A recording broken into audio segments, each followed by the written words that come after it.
Okay, we're going to be taking a look at solving trigonometric equations, and solving trigonometric equations is really quite simple. If you've solved an algebraic equation, it's really the same. So let's take a look and see what this says. It says to solve a trigonometric equation, we use the rules of algebra. No surprise there. To isolate the trigonometric function on one side of the equal sign. Then we will use our knowledge of the values of trigonometric functions to solve for the variable. So it's pretty simple. What we're going to do is we're going to relate something like this, and I'm going to write it in a different color. Suppose I have 2x minus 1 equals 0. Very basic, two-step equation.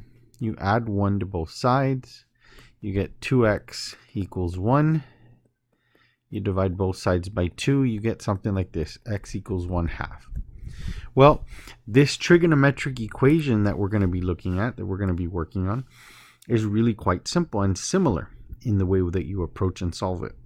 You're going to say 2 sine x minus 1 equals 0. You add 1 to both sides, and you're going to get 2 sine x equals 1. And then the last step here is divide by 2. So you have the sine of x equal to 1/2. Now, remember that you're looking at the entire unit circle. And the sine, okay, let's think about our quadrant system here. Where does the sine equal a positive 1/2? Well, if you remember that all students take calculus, you should know that sine is positive in this quadrant and this quadrant right here. So quadrant 1 and quadrant 2. Okay, so there are two possible places where sine could equal 1/2. Okay, and what we're going to do, I've included the unit circle here on this drawing.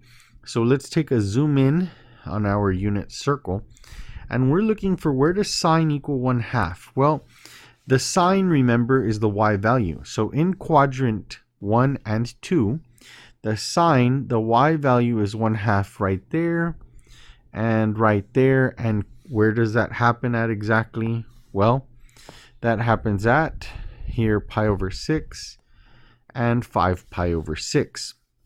So those right there are our two answers. So let's go ahead and jot that down.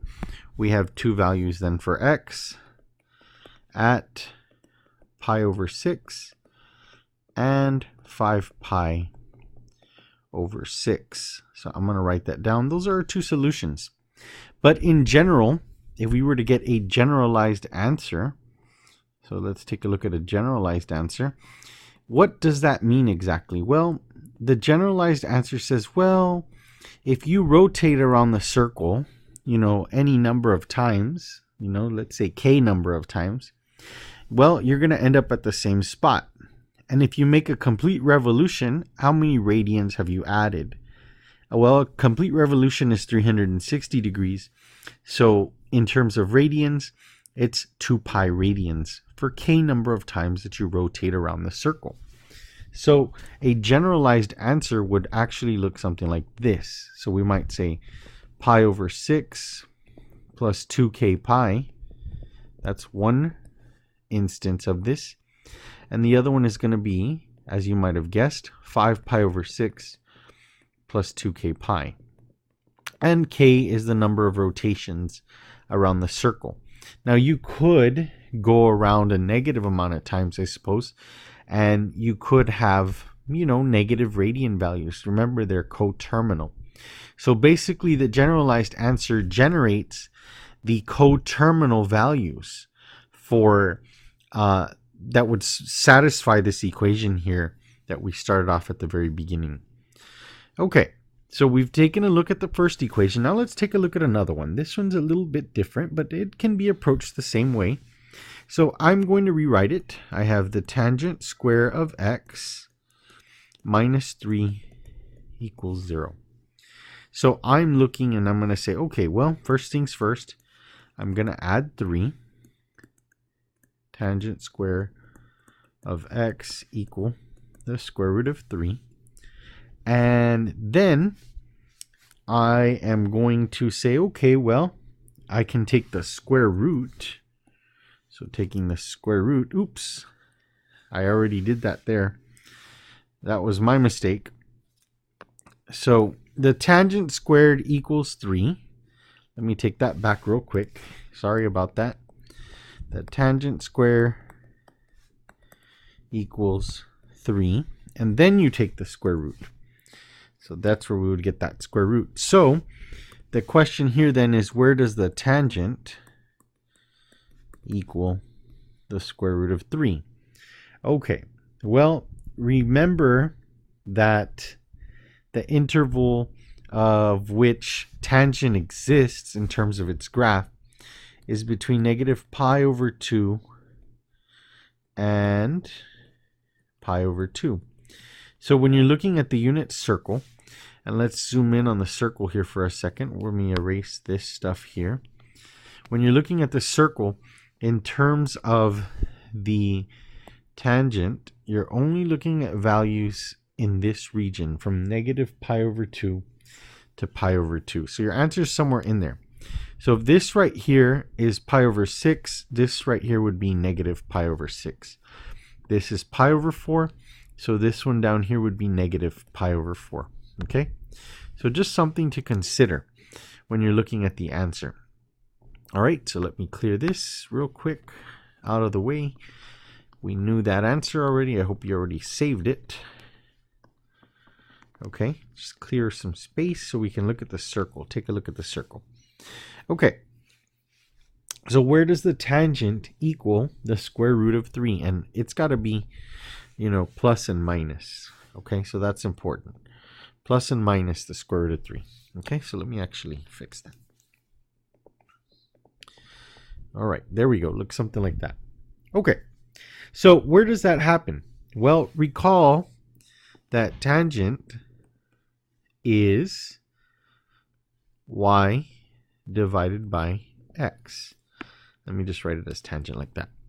Tangent is y divided by x. So I'm thinking here, okay, if the tangent is the square root of 3, I'm going to have to take a look at values that involve a square root of 3. This is one of them.